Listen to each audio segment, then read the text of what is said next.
Eu quero partilhar com vocês o texto de Apocalipse, capítulo 1, versos 5 a 18.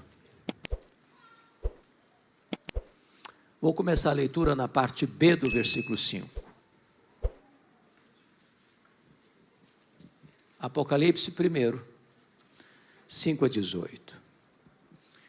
Está escrito: àquele que nos ama e pelo seu sangue nos libertou dos nossos pecados e nos constituiu reino, sacerdotes para o seu Deus e Pai, a Ele a glória e o domínio pelos séculos dos séculos. Amém. Eis que vem com as nuvens e todo olho verá, até quantos o traspassaram. E todas as tribos da terra se lamentarão sobre ele, certamente. Amém. Eu sou o Alfa e o Ômega, diz o Senhor Deus, aquele que é, que era e que há de vir, o Todo-Poderoso. Eu, João, irmão vosso e companheiro na tribulação, no reino e na perseverança, em Jesus achei-me na ilha chamada Pátimos por causa da palavra de Deus e do testemunho de Jesus. Achei-me espírito no dia do Senhor. E ouvi por detrás de mim grande voz como de trombeta dizendo: o que vês escreve em livro e manda às 7 igrejas: Éfeso, Esmirna, Pérgamo, Tiatira, Sardes, Filadélfia e Laodiceia. Voltei-me para ver quem falava comigo. E voltado vi 7 candeeiros de ouro. E no meio dos candeeiros um semelhante a filho de homem, com vestes talares e cingido à altura do peito com a cinta de ouro. A sua cabeça e cabelos eram brancos, como alva lã, como neve. Os olhos como chama de fogo. Os pés semelhante ao bronze polido, como que refinado numa fornalha. A voz como voz de muitas águas. Tinha na mão direita 7 estrelas e da boca saía-lhe uma afiada espada de 2 gumes. O seu rosto brilhava como o sol na sua força. Quando o vi, caí a seus pés como morto. Porém ele pôs sobre mim a mão direita, dizendo: não temas, eu sou o primeiro e o último, e aquele que vive. Estive morto, mas eis que estou vivo pelos séculos dos séculos, que tenho as chaves da morte e do inferno. Amém. Meus amados, quando o apóstolo João, no final do 1º século, escreveu estas palavras, a igreja estava vivendo os seus dias mais sombrios, mais amargos, mais difíceis. Os crentes estavam sendo crucificados.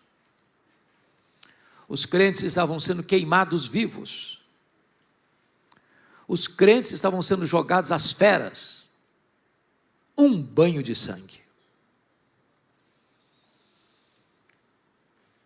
Talvez em todo o 1º século a igreja sofreu muito. Até porque a maioria dos imperadores romanos que governaram o mundo naquele tempo eram homens truculentos, cruéis, até sanguinários. Poderíamos fazer uma breve retrospectiva para entender isso. E começaríamos com César Augusto, que governou do ano 27 a.C. ao ano 14 depois de Cristo. Ele foi o imperador romano que governava o mundo quando Jesus nasceu em Belém da Judéia. Ele foi sucedido por Tibério César, que governou do ano 14 ao ano 37, e era o imperador que dominava o mundo quando Jesus foi crucificado, sepultado, ressurgindo dos mortos e subindo aos céus. Tibério César foi sucedido por um dos homens mais truculentos da história, Calígula, perverso, mau, que governou no ano 37 ao ano 41 da era cristã.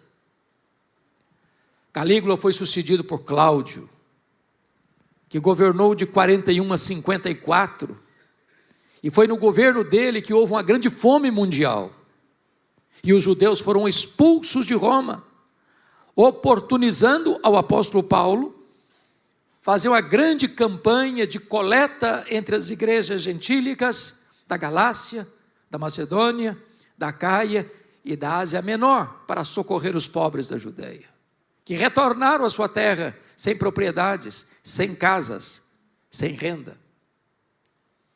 Cláudio foi sucedido por um dos homens mais perversos de todos os tempos, talvez o pior de todos os imperadores romanos, Nero, que governou de 54 a 68. Foi no seu governo que ele mesmo, Nero, incendiou a capital do império, a maior, mais populosa, mais rica e mais poderosa cidade do mundo, a cidade de Roma, com mais de 1 milhão de habitantes. Este homem, perverso que era, também manda para o martírio o apóstolo Paulo e o apóstolo Pedro. Nero é sucedido por Vespasiano, que governa de 69 a 79. E é no governo de Vespasiano que Jerusalém é tomada pelos romanos, destruída pelos romanos. O templo de Jerusalém é incendiado e destruído, não ficando pedra sobre pedra. E os judeus são dispersos pelo mundo, na mais longa diáspora de todos os tempos, desde o ano 70, 14 de maio de 1948. Foi também este imperador Vespasiano que inaugura em Roma o Coliseu, o anfiteatro da morte, que numa festa de inauguração de 100 dias, mais de 10 mil cristãos foram mortos com requinte de crueldade. Vespasiano foi sucedido por Tito Flávio, de 79 a 81, o mesmo homem que invadiu Jerusalém, destruiu a cidade de Jerusalém, agora assume o maior posto do comando do Império Romano. Tito Flávio é sucedido por Domiciano, que governa de 81 a 96. Este homem é tão mau que ele foi apelidado de Segundo Nero, ou Nero Redivivo, o primeiro imperador a arrogar para si o título de Senhor e Deus. Foi este imperador Domiciano que deportou o apóstolo João, então pastor da igreja de Éfeso, para uma colônia penal, para uma ilha vulcânica do mar Egeu, a ilha de Patmos. Vale destacar que a essas alturas, todos os demais apóstolos já estavam mortos, e mortos pelo viés do martírio. A igreja estava sendo massacrada. A intenção de Domiciano, certamente, era calar a voz do último apóstolo de Jesus e jogar uma pá de cal na igreja tão sofrida daquele tempo. Mas é importante entender que mesmo nos tempos mais sombrios da história, quem está no controle não são os poderosos deste mundo. Quem está sentado no trono e tem as rédeas da história é o Senhor Deus Todo-Poderoso. Porque quando João estava ali, com todas as portas da terra fechadas para ele escuta uma voz dizendo: sobe para aqui, e eu te mostrarei não as coisas que talvez aconteçam, não as coisas que podem acontecer, eu te mostrarei as coisas que devem acontecer. O nosso Deus continua no trono, e a história não está à deriva. A história está nas mãos deste Deus vivo e poderoso, e é Ele quem está conduzindo a história à sua consumação. Era um dia de domingo, era o dia do Senhor, quando João escuta atrás dele uma voz como de trombeta dizendo: o que vês, escreve em livro e manda às 7 igrejas: Éfeso, Esmirna, Pérgamo, Tiatira, Sardes, Filadélfia e Laodiceia. Quando ele se volta para ver quem falava com ele, ele não vê quem falava com ele, ele vê as 7 igrejas, ele vê os 7 candeeiros, e no meio dos candeeiros um semelhante a filho de homem. Quem é este que está no meio da igreja, que está aqui nesta noite, que é o destinatário do nosso louvor, que é a razão da nossa vida, que é a mensagem que esta igreja tem pregado há 16 anos. Ora, este é tudo no tempo e na eternidade, este é tudo na terra e no céu, este é tudo nas escrituras, este é a semente da mulher, é o descendente de Abraão, é o cordeiro da Páscoa, É a coluna de fogo e a coluna de nuvem. É o maná que caiu do céu e a água que brotou da rocha. Este é representado pelo tabernáculo, pela arca da aliança, pelo templo, pelas festas, pelos sacrifícios, pelo sábado. Este é aquele que na plenitude dos tempos nasceu de mulher, nasceu sob a lei. Este é o verbo que se fez carne. Este é o Cordeiro de Deus que tira o pecado do mundo, o Cordeiro que foi morto, mas está vivo pelos séculos dos séculos. Este é o fundamento da igreja, o dono da igreja, o edificador da igreja, o protetor da igreja. Este é aquele que andou por toda parte fazendo bem, libertando os oprimidos do diabo. Os cegos viram, os surdos ouviram, os mudos falaram, os coxos andaram, os mortos ressuscitaram. Este é o alfa, este é o ômega, este é a raiz de Davi, este é o leão da tribo de Judá, este é o princípio, este é o fim, este é o Senhor dos senhores, este é o Rei dos reis, este é a razão da nossa vida. Eu gostaria de, à luz do texto, trazer 3 lições para nós nesta noite.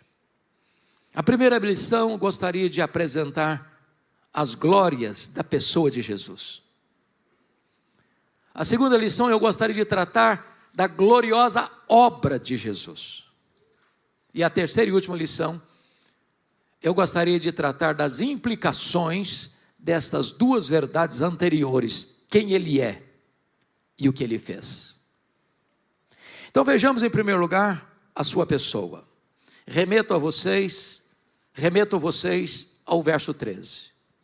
Está escrito: e no meio dos candeeiros um semelhante a filho de homem. Isso significa o quê? Significa que Ele é onipresente. Ele está ao mesmo tempo em Éfeso, ao mesmo tempo em Esmirna, ao mesmo tempo em Pérgamo, ao mesmo tempo em Tiatira, ao mesmo tempo em Sardes, ao mesmo tempo em Filadélfia, ao mesmo tempo em Laodiceia, ao mesmo tempo na Igreja Presbiteriana das Américas do Rio de Janeiro, no Brasil. Ele está aqui. Ele está andando entre nós. E é porque Ele está aqui que nós estamos aqui. Por mais bem planejado que tenha sido este culto, por mais belas que tenham sido as músicas, por mais empolgante que tenha sido esse ambiente, esteja sendo, se Ele não estivesse aqui, não passaria de um mero encontro religioso e nada mais. Mas Ele está aqui. Ele é onipresente. Esse universo que, segundo os estudiosos, tem mais de 93 bilhões de anos-luz de diâmetro, representando que se nós voássemos a velocidade da luz, 300 mil quilômetros por segundo, nós demoraríamos mais de 93 bilhões de anos para ir de uma extremidade à outra do universo. Precisamos concordar com Abraham Kuyper, primeiro-ministro da Holanda, quando disse: não há 1 centímetro desse universo onde Jesus não possa dizer: eu estou aqui, eu criei isso aqui, eu sou dono disso aqui, porque Ele é onipresente. Mas notem comigo, por gentileza, o versículo 14. A sua cabeça e cabelos eram brancos como alvalã, como neve. E o que significa essa figura? Significa que Ele é eterno. Ele preexiste ao tempo. Ele preexiste à criação. Ele preexiste ao princípio. Ele está além do tempo, Ele está fora do tempo, Ele está dentro do tempo, Ele é transcendente, Ele é imanente. Ele é eterno. Ele não foi criado, Ele é o Criador. Ele não passou a existir, Ele é o Pai da eternidade. Ele é Deus de eternidade a eternidade. Terceiro, o verso 14, no parte B, diz: os olhos como chama de fogo. E o que significa isso? Significa que Ele é onisciente. Ele tudo vê, Ele tudo sabe, Ele a todo sonda. Ele conhece o revelado e conhece o oculto. Ele conhece o cognoscível e o incognoscível. Ele conhece o que a ciência já descobriu e o que a ciência está por descobrir e o que a ciência talvez jamais descobrirá. É por isso que enquanto Ele caminha entre as igrejas, há um estribilho que se repete em todas as cartas: eu conheço, eu conheço, eu conheço, eu conheço, eu conheço, eu conheço, eu conheço. Ele conhece as nossas obras, Ele conhece a nossa tribulação e pobreza. Ele conhece o lugar onde habitamos. Ele conhece as nossas dores, Ele conhece as nossas lágrimas, Ele conhece as nossas noites indormidas, Ele conhece os gemidos do nosso coração, Ele conhece as nossas angústias, Ele conhece os nossos pesares, Ele conhece as nossas mazelas, Ele conhece os nossos pecados, Ele nos conhece por dentro e por fora. E não obstante isso, Ele nos ama com amor eterno. Nós amamos uns aos outros, via de regra, porque nós não conhecemos tudo a nosso respeito e nem a respeito dos outros. Se as pessoas pudessem conhecer até o que passa pelos nossos pensamentos, talvez fugiriam de nós, perplexas, escandalizadas. Mas Ele conhece os seus pensamentos, mesmo quando eles ainda não passaram pela sua mente. Ele conhece as suas palavras, mesmo quando elas ainda não foram proferidas. Ele conhece você por dentro, Ele conhece você por fora. Ele conhece o que você sabe, Ele conhece o que você ainda não sabe. Ele sabe tudo a seu respeito e, não obstante isso, Ele ama você com amor eterno. Mas vejam comigo, por favor, o versículo 15. Os pés semelhante ao bronze polido, como que refinado numa fornalha. E o que representa essa figura? Significa que Ele é onipotente. Ninguém pode vencê-lo. Ninguém pode derrotá-lo. Ninguém pode destroná-lo. Ninguém pode deslustrar sua glória. Ninguém pode ameaçá-lo. Ele não está lá no céu esfregando as mãos sem saber o que faz com esse mundo. Ele é o todo-poderoso Deus. Ele é irresistível em seu poder. Ele é onipotente. É curioso que algumas pessoas do topo da sua tola arrogância tentam enfrentá-lo na tola pretensão de vencê-lo. Mais recentemente, o patrono dos agnósticos da Inglaterra, Richard Dawkins, escreveu um livro barulhento, blasfemo, Deus um delírio.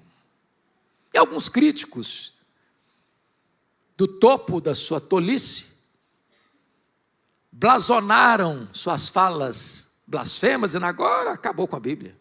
Agora a Bíblia está desbancada em sua autoridade.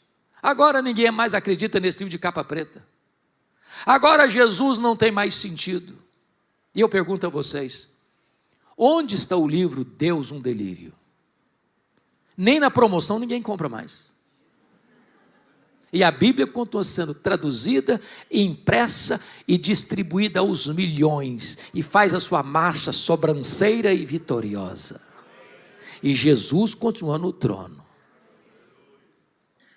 Não sei se vocês perceberam, mas o carnaval brasileiro de 2025, em muitos lugares no Brasil, escolas de samba fizeram apologia ao diabo, tentando com isso humilhar Jesus. Lá em São Paulo, há alguns anos, no carnaval, encenaram o diabo arrastando Jesus pelos cabelos, rua fora, tentando com isso vilipendiar o Filho de Deus. E sabe, pastor JR, o que eu vejo? O Salmo 2. Jesus lá de cima olhando a cena. E rindo. Porque é Ele quem dá a vida e é Ele quem tira a vida. É Ele quem exalta, é Ele quem humilha. É Ele quem põe no trono, é Ele quem tira do trono. É Ele quem tem todo o poder e toda a autoridade nos céus e na terra. É Ele quem virá e colocará todos os seus inimigos debaixo dos seus pés. É Ele quem vai lançar no lago do fogo o anticristo, o falso profeta, o diabo, a morte, o inferno e todos aqueles cujos nomes não estão escritos no livro da vida. Ele é o Rei dos reis, Ele é o Senhor dos senhores, Ele detém todo o poder e toda a autoridade, hoje e eternamente. Mas notem ainda o versículo 15. A voz é como voz de muitas águas. Significa que a sua palavra é irresistível. A sua palavra é tão poderosa, meus irmãos, que a Bíblia diz que ele chamou à existência as coisas que não existiam. Sem matéria pré-existente, pelo poder da sua palavra, ele criou o universo. Ele dá uma ordem e o sol para. Ele dá uma ordem, as estrelas aparecem, cada uma pelo seu próprio nome. Ele dá uma ordem e o vento cessa. Ele dá uma ordem e o mar se acalma. Ele dá uma ordem e a doença tem que interromper o seu fluxo. Ele dá uma ordem e os demônios têm que bater em retirada. Ele dá uma ordem e os anjos saem para obedecê-lo. A sua voz é poderosa. A sua voz despede chamas de fogo. A sua voz faz tremer o deserto. A sua voz despedaça os cedros do Líbano. A sua voz faz dar cria às costas. A sua voz ecoa aqui nesta noite. A voz que emana da sua palavra. Mas ainda, notem comigo o versículo 16. Tinha na mão direita 7 estrelas, e da boca saía-lhe uma afiada espada de 2 gumes. E significa que ele é imbatível, invencível em todas as batalhas. Via de regra, quando você vai pensar na batalha final,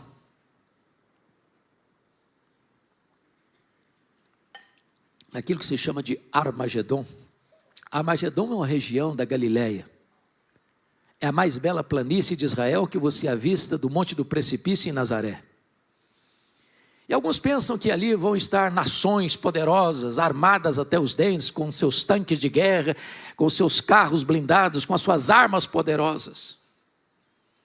Mas a única arma que vai ser acionada vai ser exatamente a espada que sai da boca de Jesus. Porque ele vai matar o anticristo, é com o sopro da sua boca. É com a manifestação da sua vinda. Ele não precisará de ajuda das armas convencionais e das armas humanas, não. Ele vem e ele mesmo vai colocar debaixo dos seus pés todos os seus inimigos. Ele é invencível, ele é imbatível, ele é todo poderoso. Mas notem, versículo 16 diz que o seu rosto brilhava como o sol na sua força. Significa que ele é glorioso, superlativamente glorioso. O Cristo que o João está vendo aqui não é mais aquele Cristo suando sangue em lágrimas, angustiado até a morte, prostrado com o rosto no chão do Getsemane. O Cristo que o João está vendo aqui não é mais aquele Cristo cuspido e esbordoado do sinédrio judaico. O Cristo que o João está vendo aqui não é mais aquele Cristo espancado e vilipendiado do pretório romano. O Cristo que João está vendo aqui não é aquele Cristo que caminha exangue debaixo de um leio maldito pelas apinhadas ruas de Jerusalém, debaixo de apupos e vaias de uma multidão ensandecida. O Cristo que João está vendo aqui não é aquele mais pregado naquele leito vertical da morte, suspenso entre a terra e os céus. O Cristo que João está vendo aqui é o Cristo glorioso, cujos cabelos são brancos como a neve, cujos olhos são como chama de fogo, cujos pés são como bronze polido, cuja voz é como voz de muitas águas, cujo rosto brilha como o sol na sua força. Este é o Cristo que adoramos, este é o Cristo que servimos nessa noite. Notem comigo o verso 17. Porque está escrito que quando João o vê, ele cai a seus pés como morto. Ou seja, é impossível alguém ser confrontado com a glória do Senhor Jesus sem ser impactado. Isso aconteceu com Jó, quando o Senhor se revelou a ele, diz: Senhor, eu te conheci só de ouvir, agora que os meus olhos te veem. Isso aconteceu com Isaías, quando ele vê o Senhor na sua glória, ele diz: ai de mim, eu estou perdido. Isso aconteceu com Pedro: afasta de mim, Senhor, eu sou um pecador. Isso aconteceu com Paulo no caminho de Damasco, ele foi derrubado ao chão, com o fulgor da glória do Senhor. Isso aconteceu com João na ilha de Patmos, quando o vi cair aos seus pés como morto. Mas esse Senhor é o Senhor da restauração, porque Jesus põe a mão direita sobre ele e disse: ô João, fica com medo não. Eu sou o primeiro e o último. Eu estive lá no princípio. Eu estarei lá no fim. E eu estou com você em todo o processo. Fica com medo não, João, porque eu já estive morto, mas estou vivo pelos séculos dos séculos. Nós não estamos aqui adorando um Cristo que esteve vivo e está morto. Nós estamos aqui adorando o Cristo que esteve morto e está vivo pelos séculos dos séculos. Não fica com medo não, João, porque eu tenho as chaves da morte e do inferno. Quem tem as chaves tem o poder, quem tem as chaves tem a autoridade, quem tem as chaves tem o controle. Jesus manda no céu, Jesus manda na terra, Jesus manda no inferno, Ele comanda o universo, Ele está sentado no trono, as rédeas da história estão em suas mãos, e a sua vida está nas mãos desse Deus Todo-Poderoso. Vimos até aqui então as glórias da pessoa de Jesus. Agora vamos ao segundo ponto. Veremos agora a glória da obra de Jesus, por você e por mim. Remeto você ao verso 5, a parte B. E ele começa assim: àquele que nos ama. E a primeira verdade que eu destaco é que Jesus ama você. Bom, eu vou repetir porque esta frase não é comum. Jesus ama você. Eu não conheço nenhum remédio mais eficaz do que isso para curar a autoestima achatada e para curar complexo de inferioridade. Os nossos irmãos puritanos perguntavam: achas pouco seres amado por Deus? Ele ama você com amor eterno. Não existia céu, não existia terra, não existia mar, não existia estrelas, não existia galáxias, e você já existia no coração de Deus. Agora preste atenção. Ele não ama você por causa de você. Ele ama você por causa dele mesmo. Não foi você quem o amou primeiro e então ele passou a amar você. O seu amor por ele é o refluxo do fluxo do amor dele por você. Ele não amou você por causa dos seus méritos, ele amou você apesar dos seus deméritos. Ele não amou você por causa das suas virtudes, ele amou você apesar dos seus pecados. Nunca ele deixou de amar você. Então não há nada que você possa fazer para ele amar você mais, não há nada que você possa fazer para ele amar você menos. Ele ama você com amor eterno. Nunca duvide do amor de Jesus por você, porque ele não escreveu em letras de fogo nas nuvens: eu te amo. Ele esculpiu na cruz do Calvário: eu te amo. A segunda verdade está aí ainda no versículo 5, confira comigo. E está escrito assim: e pelo seu sangue nos libertou dos nossos pecados. Primeiro, ele amou você. Segundo, ele morreu por você. Ele deu a sua vida por você. O apóstolo Paulo, escrevendo aos Romanos, diz que dificilmente alguém morreria por um justo. Até que, de repente, por um justo, alguém se anime a morrer. Mas Deus prova o seu próprio amor para conosco pelo fato de ter Cristo morrido por nós, sendo nós ainda pecadores. Ele não foi para aquela cruz esperneando. Ele não morreu como um mártir. Ele disse: ninguém tira a minha vida de mim, eu espontaneamente a dou. Ele caminhou para aquela cruz como um rei caminha para a sua coroação. A Bíblia diz que ele não levou em conta a ignomínia, a vergonha da cruz, pela alegria que lhe estava proposta, a alegria de comprar você com o seu sangue e dar a você a vida eterna. Ele não morreu naquela cruz porque foi uma vítima do sistema romano. Ele não morreu naquela cruz porque ele caiu nas teias e nas malhas da maldade do sinédrio judaico. Ele não morreu naquela cruz porque Judas o traiu por ganância, porque Pedro negou por covardia, ou porque Pilatos o sentenciou por conveniência. Ele morreu naquela cruz por amor a você. Os pregos não seguraram Jesus na cruz. O que segurou Jesus na cruz foi o amor dele por você. O amor dele por você é imerecido. É imerecido o amor dele por mim.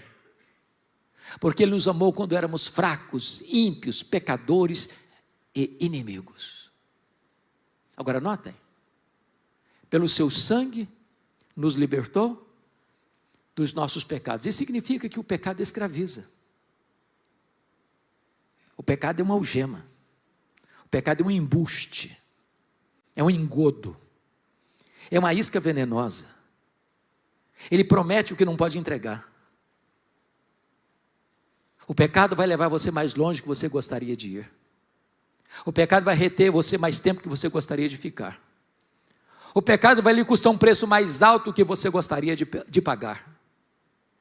O pecado escraviza, o pecado é uma algema, o pecado é um claustro, o pecado é uma masmorra. E significa que você e eu não podemos libertar a nós mesmos do nosso pecado. Não tem terapia psicológica, não tem técnica de aconselhamento, não tem divã de psicanalista, não tem ritual sagrado, não tem religião, não tem igreja, não tem guru espiritual que possa quebrar as algemas do pecado em sua vida. É só o sangue de Jesus que pode limpar você de todo o pecado. E hoje Jesus está aqui para libertar você, para quebrar suas algemas, para romper suas cadeias e para tornar você livre, verdadeiramente livre.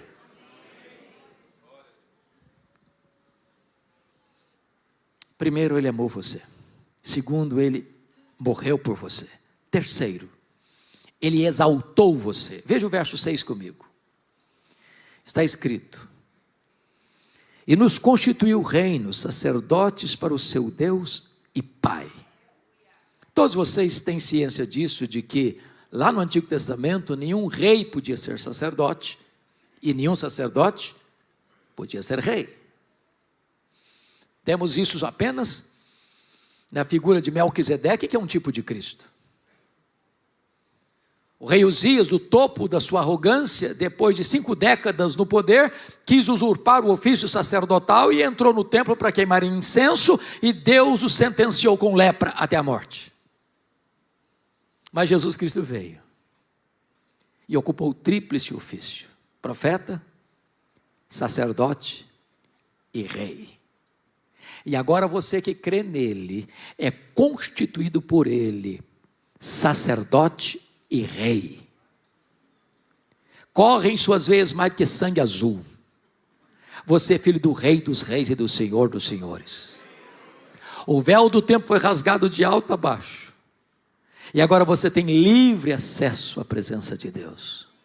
Você não precisa que alguém apresente você a Deus. Você não precisa de um guru espiritual. Você pode falar com ele a qualquer hora, em qualquer lugar, sob qualquer circunstância. Você pode entrar na sala do trono, porque você é sacerdote, e sacerdote real. Você já está sentado com ele nas regiões celestes, acima de todo principado e potestade. Então, primeiro, ele amou você.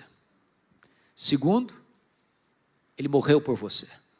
Terceiro, ele exaltou você. Quarto, ele voltará para você. Veja o verso 7 comigo, por gentileza. Está escrito: eis que vem com as nuvens, e todo olho o verá, até quantos o traspassaram. Irmãos amados, a parousia, a segunda vinda de Cristo, é a acrópole da nossa esperança, é o pináculo da nossa fé, é a consumação da nossa redenção. Nós aguardamos e apressamos o dia da volta do Senhor Jesus. Ficamos como que na ponta dos pés, clamando: Maranata, ora vem, Senhor Jesus. Ele voltará. certamente Ele voltará. A história não é cíclica. A história não está à deriva. A história é teleológica, ela caminha para um telos, para um fim, para uma consumação. Isso há de acontecer quando Ele voltar em majestade e glória, para julgar as nações e para conduzir a sua noiva à sala do banquete, para uma festa que nunca mais vai acabar. Como Ele voltará? Primeiro, Ele voltará pessoalmente. O mesmo Jesus que subiu é o que vai descer. Segundo, Ele voltará visivelmente, todo olho o verá. Vai ser o fato mais público da história. Nenhuma montanha por tão alta, nenhum vale por tão profundo, nenhuma caverna por tão escura poderá esconder alguém da manifestação gloriosa e visível da segunda vinda de Jesus. Por isso Ele disse: vigiai, porque não sabeis o dia nem a hora, se vai ser de tarde, se vai ser de noite, se vai ser de manhã ou cantar do galo. E eu posso lhes garantir que Jesus voltará de tarde, que Jesus voltará de noite, que Jesus voltará de manhã. Porque está falando de fuso horário. Se Ele voltar de manhã no Brasil, vai voltar de noite no Japão. Se Ele voltar de manhã no Brasil, vai voltar de tarde na Europa. Ele voltará de manhã, Ele voltará de tarde, Ele voltará de noite. Eu não sei o dia, eu não sei a hora, mas é preciso estar preparado quando Ele voltar. Mas ainda, a volta dele será visível e audível. Ouvida a voz do arcanjo e ressoada a trombeta de Deus, Ele descerá dos céus. Se vai ser o fato mais público, há de ser também o fato mais sonoro da história da humanidade. Mas ainda Ele voltará repentinamente. Vai ser como um relâmpago que risca os céus do Oriente ao Ocidente. Nas palavras do apóstolo Paulo, vai ser num abrir e fechar de olhos. Num instante, a palavra instante no grego é átomos, de onde vem a palavra portuguesa átomo. É tão rápido como um abrir e fechar de olhos, como o dardejar da cauda de um peixe, como o faiscar de uma estrela. Portanto, ou você tem azeite na sua lamparina, ou será tarde demais. Mas ainda Ele voltará inesperadamente. Vai ser como o ladrão, que não marca o dia de chegar, que não passa um WhatsApp para você: tal dia chego na sua casa, prepara um cafezinho, um pão de queijo que eu estou chegando. Nas palavras de Jesus no sermão profético, vai ser como nos dias de Noé, onde as pessoas compravam, vendiam, casavam e davam-se em casamento, até que chegou o dilúvio, pegou a todos de surpresa. E eu pergunto a vocês: que pecado há em comprar e vender? Que pecado há em casar e dar-se em casamento? O que Jesus estava pontuando com isso? Que quando Ele voltar, o mundo vai estar funcionando, como sempre funcionou. O comércio vai estar aberto, ou de dia ou de noite. As fábricas vão estar funcionando. A indústria vai estar funcionando. As escolas vão estar fazendo a sua obra. Os empresários vão estar viajando. Os jovens vão estar marcando casamento. A vida vai estar acontecendo. A azáfama do mundo, o barulho, o ruído das ruas vai estar aí. E é nessa rotina louca que o mundo está, é que Jesus volta inesperadamente.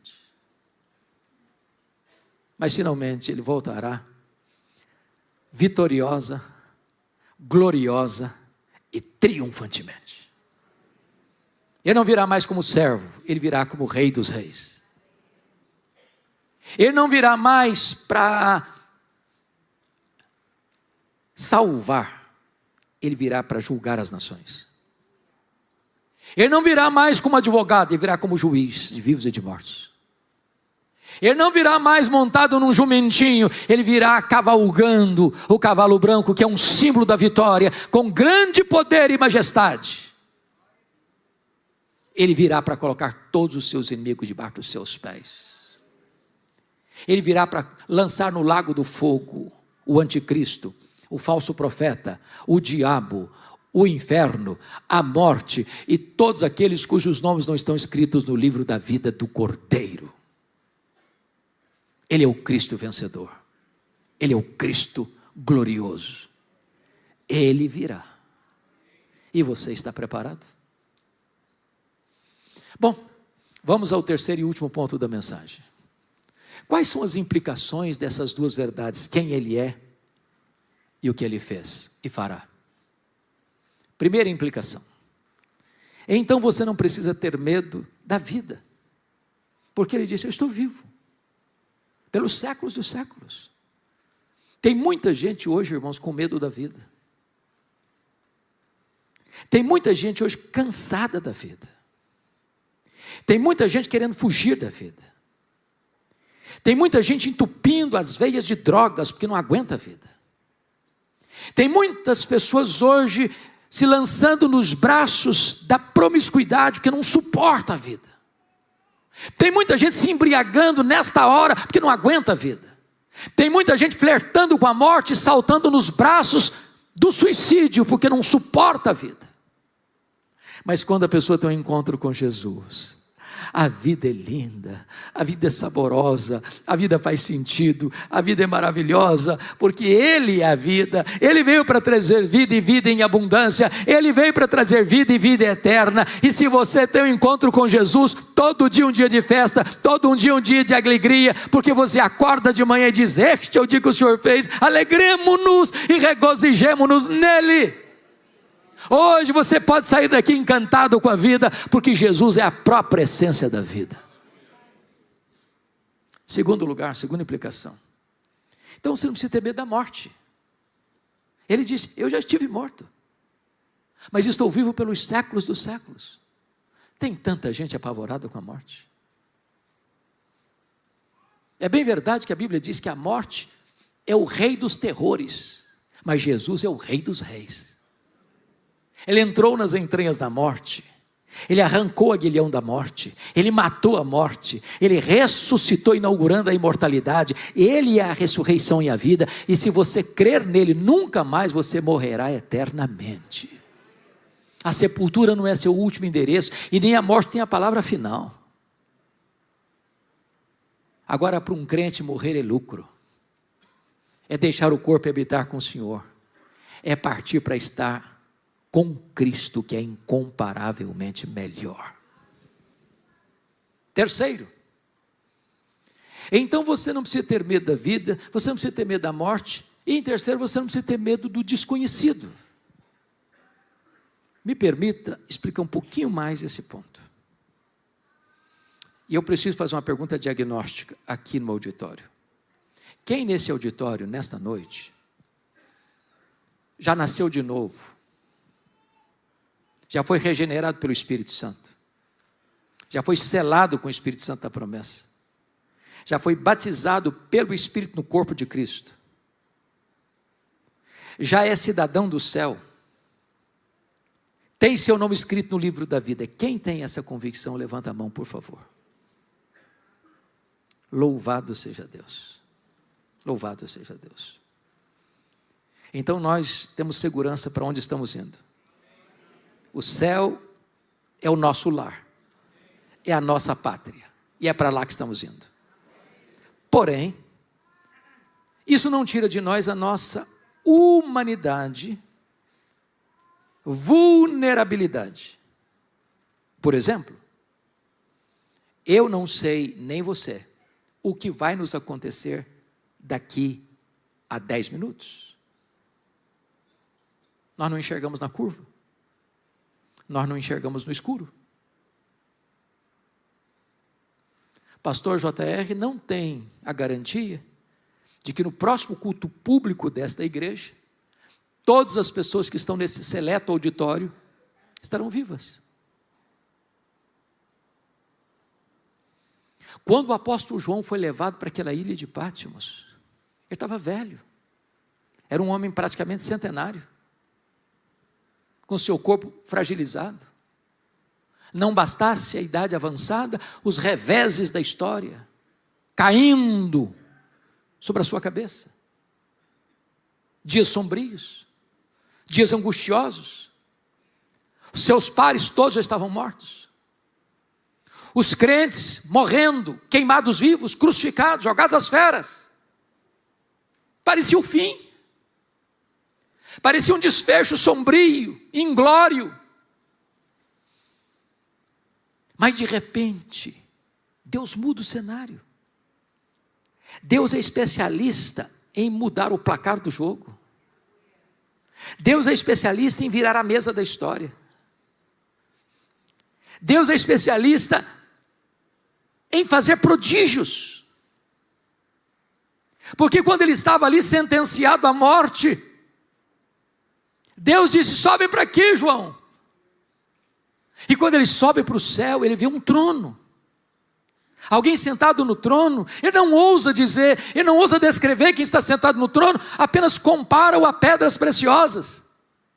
E ele vê que quem está sentado no trono tem um livro na sua mão, de todo escrito, por dentro e por fora, de todo selado, com 7 selos. E ele escuta uma pergunta: quem é digno de abrir o livro e desatar os selos?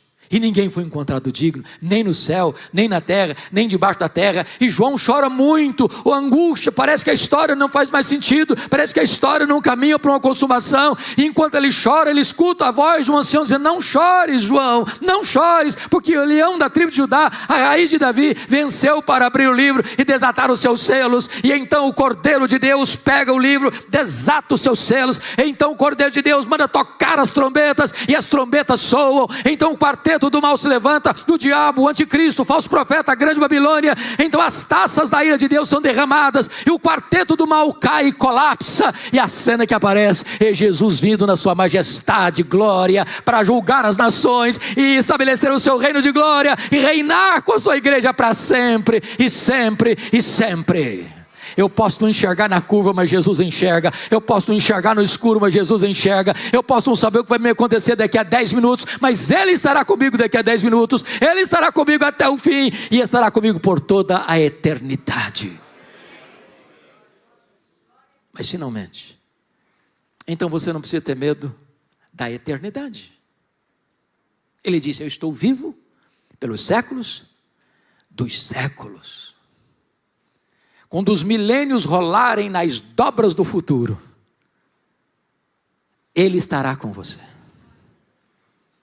E você terá um corpo de glória, imortal, incorruptível, poderoso, glorioso, espiritual, celestial, semelhante ao corpo da glória de Jesus. Você o verá face a face. Você o conhecerá. Você o amará. Você fruirá a presença dEle. Você glorificará a Ele. Ele será o seu prazer, a sua alegria, a sua paz, a sua justiça, a sua herança. E você viverá com Ele para sempre, e sempre, e sempre, e sempre. Este é o Jesus que há 16 anos esta igreja tem pregado. Este é o Jesus que tem transformado vidas aqui, transformado famílias aqui. Este é o Jesus que esta igreja vai continuar cantando nos seus cânticos espirituais. Este é o Jesus que esta igreja vai continuar proclamando aqui e além fronteiras. Este é o Jesus que recebe nesta noite toda a honra, toda a glória e todo o louvor. Que Ele nos abençoe.